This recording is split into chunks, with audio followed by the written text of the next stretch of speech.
Welcome to the first look. I am your host Guns as always, and today we are taking a look at Antigraviator. Antigraviator is a futuristic racing game based off of the F-Zero series that people have continuously been trying to redo over and over again in order to capture a particular genre. This game, Antigraviator, is an extremely niche game. It fits into a very specific type of racing that people enjoy. I'm personally not one of those people, so I don't care that much for this game, Antigraviator. But I would still like to at least try to judge it based on whether or not it has any good or bad qualities. So first up, the options. The options aren't bad, but they aren't good. Definitely not one of my favorite things in terms of the options. Because the options are weird. They have a bunch of options for shadows, but then they don't have any options for anti-aliasing. But then they don't have specifics on anisotropic filtering. And bloom, motion blur, chromatic aberration, and whatnot, that's found in the gameplay menu, not the display or the graphics menu, which makes no sense to me personally. I don't know why they would put it there as opposed to actually putting it in the graphical options. It's pretty bare bones in terms of options. You can turn it off to like fantastic, up and down, whatnot. So options aside, which there aren't a ton of, there isn't even a rebinding for controller, which really, I mean, rebinding, come on, that's kind of a no-brainer. Sound options are good, different kinds of announcers, and of course different languages are supported. So now the options menu is out of the way. Kind of bare bones options menu, really. I always feel like you can judge a game based on how deep its options menu are. It tends to be that if there's a lot of options, there's a lot of quality and detail about the game. There's not a lot of options here. Now, is that always true? No, that's not always true. It just tends to be true. So let's talk about the actual game and the actual gameplay. Let's start off with this. I'm not good at the game. Okay? These are not my kinds of racing games. In general, I don't like these kinds of games. So now that you know my personal bias about these kinds of games and the fact that I'm not good at them and I really don't like them, let's talk about some of the good things of the game. It has a campaign. It's just a general racing campaign with different Grand Prix levels, you know, novice, rookie, so on and so forth. It has 4-player split screen co-op as far as I'm aware. It does have online multiplayer, which is nice and really actually good for a kind of game like this. There have been several tries over and over for games like this that didn't have online multiplayer, which kind of sucks. But there is online multiplayer, there is split screen, there is single player, so it's fully supported in that kind of aspect. As far as it being a racing game, if we're to judge it based on the F-Zero type of style racing game that it is, it's probably the prettiest I've seen in recent years. Graphically, this game looks great in comparison to a lot. A lot of the track details are interestingly designed. However, here's the thing I hate about these F-Zero tracks.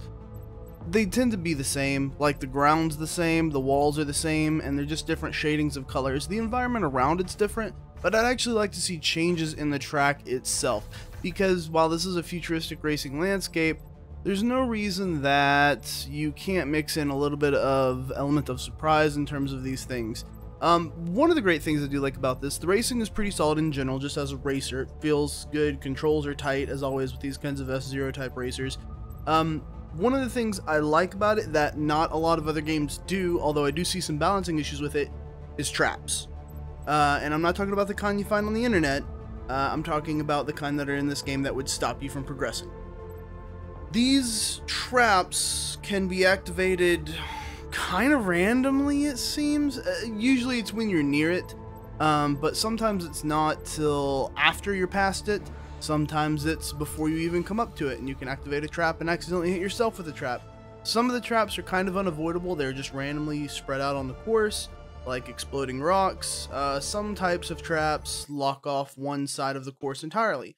Traps are kind of unique. They do repeat in some areas, but they're kind of unique from track to track, and I think that's kind of one of the bigger differences. There is boost, which you can hit boost pads to gain boost, but you can also pick up these little battery looking things for boost power to help you boost in sections where you normally wouldn't have speed. There is an air brake to help you turn in tight corners, so that you can turn more accurately and more sharply into the corner, and maintain better speed. Learning how to balance that with going into right corners is obviously going to make for better drivers. In some cases, though, and I started to pick this up also almost immediately, a lot of the corners and a lot of the turns, you don't even need the air brake. If you turn in, just like being any other real racing game, which it's a good thing that they kind of allude to these kinds of mechanics, if you turn in early enough and sharp enough and you're hitting the apex hard enough, you don't need the air brake. You can stay on full speed. If your reflexes are sharp enough, you can even hit boost and blast through these corners at insane speeds. So it's a very high skill cap but high reward type of game, just like the F-Zero type of genre. But again, the F-Zero type of genre racing is a game that is very much a niche type of racing game. Personally, I don't really care for them, but a lot of people do.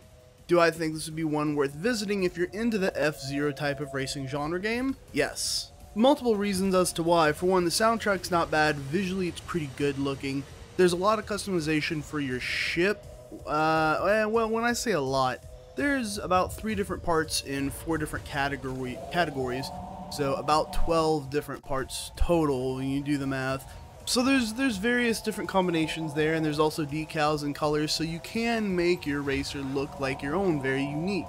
The traps, I'm not going to say they're new because they're not. I'm sure somebody else has done it somewhere. I just can't find where because I'm not a huge fan of this genre.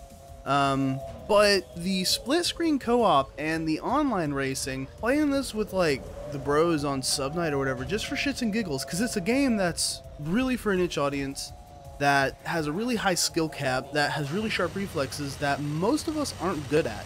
So we're going to come into this game and we're all just going to screw around and have fun with it. And I'll be bad at it at the same time. There being a fully, well, I won't say fully featured, there's not too much of a story there. Single player campaign to help you progress through things is actually pretty nice as it continues to go. It's not the best F-Zero type of racing game that I've ever seen, not the most fully featured one. It is probably the best looking one. And having split screen co-op and having online multiplayer and a pretty decent single player campaign with a lot of customization, while it may be lacking some of the better qualities of some of the best F-Zero style racing games that existed, it's certainly a good one to take a look at if you're interested in the series. That's all for Antigraviator. It comes out on Steam on June 6th. This has been your first look at Antigraviator. Thank you for watching. You can follow me over at twitter.com/3GUNSDOWN. You can watch me live over at twitch.tv/gunsgames. That's guns with a Z, GUNZGAMES. If you'd like to support the channel, there are links down below for you to do so, including buying games from the affiliate link on Green Man Gaming. I'm Guns. I'll see you later. GG.